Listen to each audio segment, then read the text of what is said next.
2021년 5월 19일 수요일 달코라 뉴스입니다.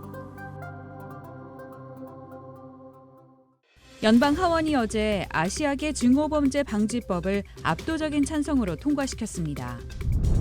어제 그렉 에봇 주지사가 공립학교와 정보기관들이 마스크 착용 의무를 금지하는 행정명령을 내렸습니다. 폭우로 차가 물에 잠기면 911에 신고한 뒤 초동대응요원의 지시를 따르라고 응급구조단체 매드스타가 당부했습니다.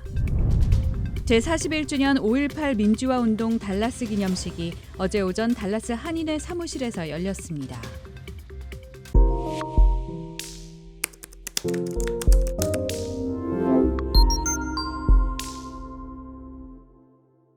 연방 하원이 어제 아시아계 대상 증오범죄 방지법을 압도적인 찬성으로 통과시켰습니다. 상원은 이미 지난달 말 같은 법안을 통과시킨 바 있습니다. 이 법안은 코로나19 대유행 관련 증오범죄에 대한 모든 보고를 신속하게 처리하기 위해 법무부 관리를 배치하고 증오범죄에 대응하는 주와 지방의 사법기관에 지원을 확대하는 내용을 담고 있습니다. 또 인종차별적 언어 사용을 줄이도록 하는 지침도 포함되어 있습니다. 어제 법안 통과에는 일부 공화당 하원들의 반대가 있었지만 한국계 영김 공화당 하원의원과 미첼 박스틸 하원의원은 혐오를 퇴치하는 것은 초당적인 일이라며 옹호했습니다. 이에 양원을 통과한 반아시안 증오범죄 방지법은 조 바이든 대통령이 서명하면 공식 발효됩니다. 어제 그렉 에봇 주지사가 공립학교와 정보기관들의 마스크 착용 의무를 금지하는 행정명령 GA36을 내렸습니다. GA36은 마스크 쓰기를 의무로 규정하는 지역정부나 관리에게 최대 $1,000의 벌금형을 내릴 수 있다는 내용입니다. 또한 각 지역교육부는 다음 달 4일까지 현행 마스크 착용 의무 정책을 지켜도 좋지만 그 이후론 학생이나 교직원, 학부모 또는 외부 방문객에게 학교 안에서 마스크 착용을 강제할 수 없도록 했습니다. 다만 사업장 내에서 마스크 착용 여부는 각 사업장이 결정할 수 있습니다. 에봇 주지사는 마스크 쓰기를 주민들의 자율에 맡기면서도 코로나19를 완화해 갈 수 있다고 말했습니다.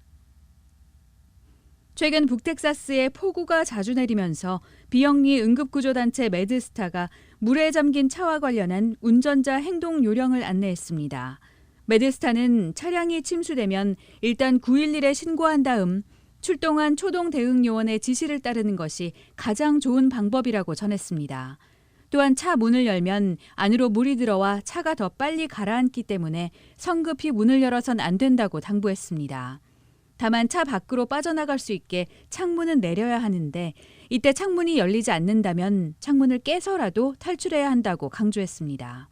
특히 안전벨트 고장 같은 비상 상황에 대처하기 위해 평소 차 안에 안전벨트를 자르고 창문을 깰 수 있는 도구를 비치해두라고 당부했습니다. 제41주년 5.18 민주화운동 달라스 기념식이 어제 오전 11시 달라스 한인회 사무실에서 열렸습니다.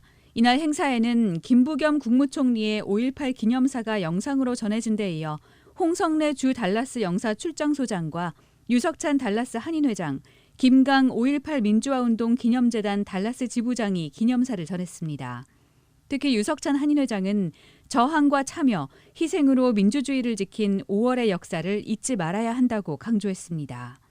코로나19 대유행으로 작년에 이어 온라인으로 동시에 진행된 어제 기념식에는 약 20여 명의 한인 동포가 참석해 5.18 민주화 운동의 의미를 되새겼습니다. 오늘의 단신입니다. 조 바이든 대통령과의 한미 정상회담을 위해 오늘 문재인 대통령이 출국했습니다. 김부겸 국무총리가 관세평가분류원의 세종시 청사 신축 관련 의혹을 엄정 조사하라고 지시했습니다. 이스라엘과 팔레타인 무장정파 하마스의 무력 충돌이 이어지면서 가자 지구에서 5만여 명의 피난민이 발생했습니다. 대형 사이클론 타우크테가 인도 서부 해안을 강타해 막대한 인명피해가 발생했습니다. 지금까지 5월 19일 수요일 달코라 뉴스의 소피아 싱이었습니다.